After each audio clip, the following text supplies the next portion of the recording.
Hey guys, welcome to Tutorial Guru. Today we'll be learning how to bold text in Telegram, and now let's dive right in. Now to bold text in Telegram, first open up your Telegram app on your phone, and on this interface guys, open the chat box of the person to whom you want to send a bold text.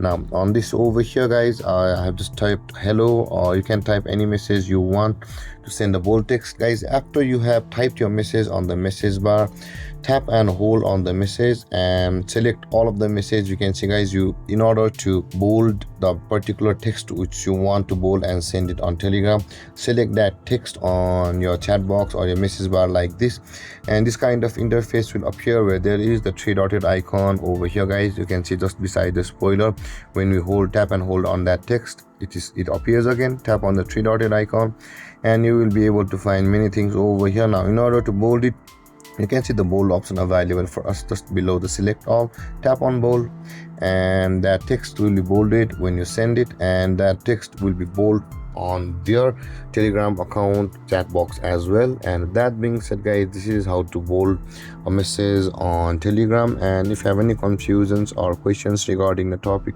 feel free to comment in the comment section below, and don't forget to like, subscribe and hit that bell icon for more videos. Thank you for watching guys. Peace.